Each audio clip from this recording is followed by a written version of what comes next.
Alright, so notorious liar and vicious imperialist war criminal Colin Powell is officially dead at the age of 84. He has died due to complications from the coronavirus and apparently a blood cancer that he had been dealing with. And so before we get into the actual details of this video, I just want to say up front, okay, I am not the type of guy who is going to be particularly sympathetic in moments like this when guys like Colin Powell end up passing away. And I'm not asking anybody to go out into the streets and celebrate and throw a party. If that's what you want to do, then by all means go and do that. But basically, all I really want is a very, even if it's surface level recounting, an accurate recounting of modern American history and understanding the role that guys like Colin Powell have played in causing basically incalculable death and destruction around the world with the decisions that they have made at the highest levels. And of course, even though this story basically only broke this morning, we already have the entirety of liberal and conservative media in the mainstream spheres basically coming out and rehabilitating this guy's reputation, just as they have done with guys like George W. Bush. So without further ado, let's get into the details of some of this guy's life. So Colin Powell,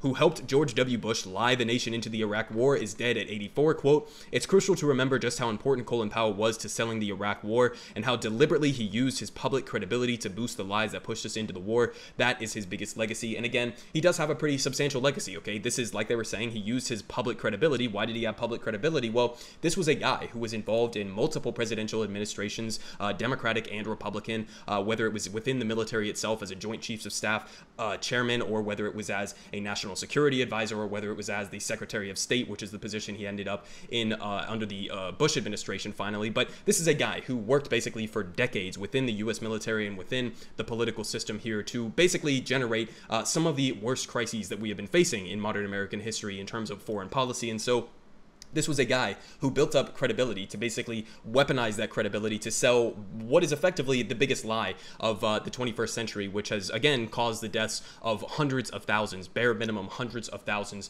of innocent Iraqi civilians. So let's go ahead and get into some of the details of some of the lies that he was telling. So Colin Powell, the former U.S. Secretary of State who helped President George W. Bush, under whom he served to sell the 2003 invasion of Iraq to the United Nations and the American people, has died at the age of 84.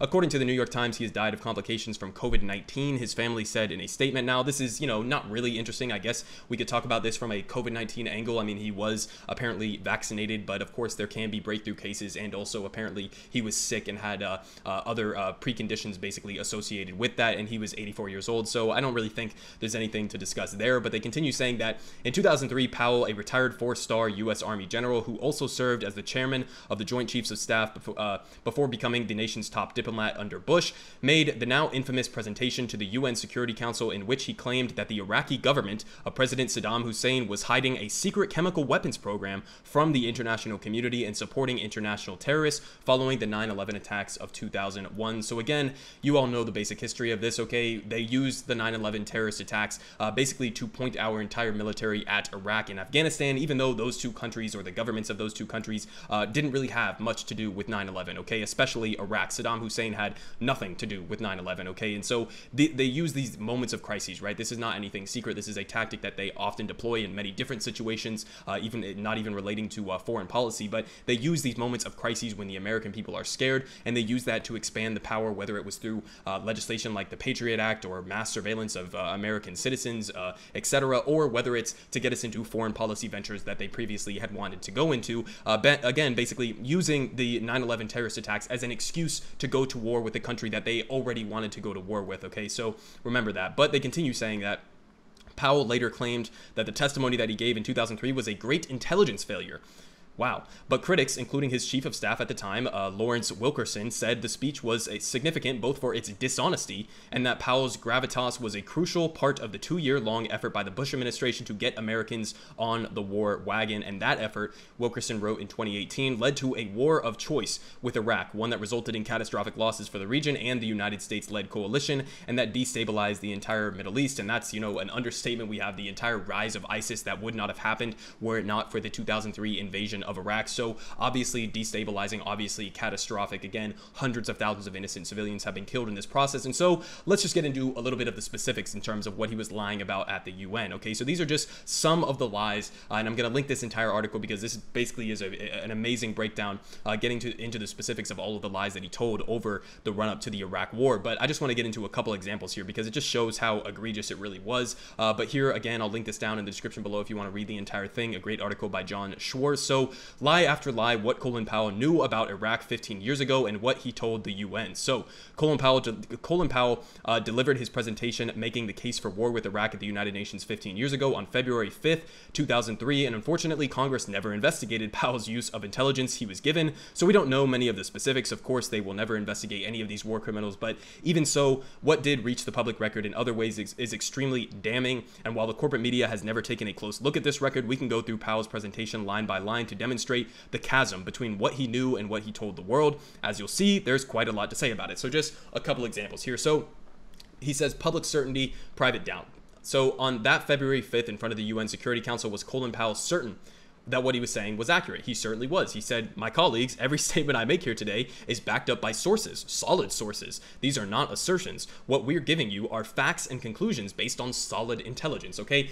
In other words, he was presenting himself as if he was entirely sure about the situation. And they continue saying that later, regarding whether Iraq had reconstituted a nuclear weapons program, he said, "There is no doubt in my mind." And so that's what he was saying in public. But what about private? Well, Wilkerson says that Powell had walked into my office musing, and he said words to the effect of, quote, "I wonder how we'll all feel if we put 500,000 troops in Iraq and march from one end to the one end of the country to the other and find nothing." And listen, that's exactly what ended up happening. Okay, they were completely wrong about this. They did completely lie about the surety that they had in their own minds. Okay, you see it here. Not only was he wrong at the time, not only was it an intelligence failure, but he was lying. Okay, he was going out and saying, "I am 100% confident about things," that not only was he not 100% confident about, but he was completely walking back behind closed doors. So again, creating a completely different image in the minds of the American people and the global community than what they actually knew behind closed doors. So again, in other words, a lie, a gigantic lie and a consequential lie. They also fabricated evidence. So Powell played an intercept of a conversation between Iraqi army officers about the UN inspections. However, when he translated what they were saying, he knowingly embellished it, turning it from evidence that Iraq was complying with UN resolutions to evidence that Iraq was violating them.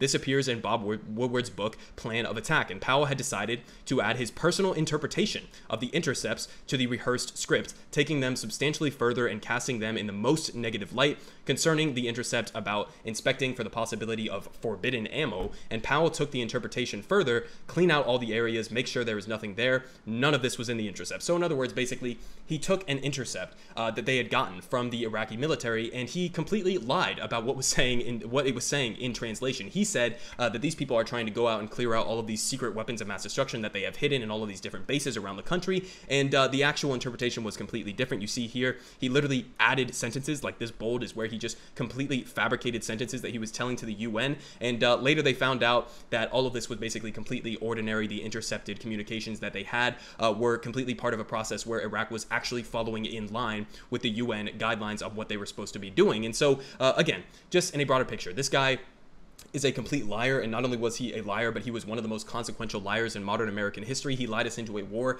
that ended up in the deaths of hundreds of thousands of innocent civilians, okay? Not to be told, you know, the ongoing occupation of Iraq and the ongoing destabilizing effects. I mean, we have completely obliterated this country, completely destroyed their infrastructure, completely eviscerated their ability to provide for their civilians. And so this guy is a war criminal, okay? And not only was he a war criminal for lying us into the Iraq war, but Christo Avila's here pointing out a good thing, or a good point here. So it's important to remember that even without the Iraq war, Colin Powell would have died a war criminal given his actions in Vietnam. So this guy was, again, across multiple presidential administrations, a lying, psychopathic war criminal, okay? This guy downplayed the My Lai massacre, right? Which was during the Vietnam War, where American troops basically did a massacre of innocent Vietnamese civilians, where they killed upwards of 500 innocent men, women, and children. And so these are the types of things that he was like downplaying and talking about casually, as if they were just part of war and as if they were just something that was actually like normal and stuff. And so this is who Colin Powell is. Again, I'm not asking anybody to celebrate his death or go any crazy steps or anything like that, but let's just remember exactly who these people are, because if we allow for the media to rehabilitate the reputations of guys like George W. Bush and Colin Powell and the rest of the members of that administration just because Trump is bad and et cetera, as they you guys know that they always do, if we allow them to do that, then the same mistakes that were made by the Bush administration or the same lies that they told are going to essentially happen again in the future, and our entire American public and the media will have absolutely no ability to push back on it or understand history is repeating itself, okay? It's hard to prevent history from repeating itself if nobody is discussing history itself.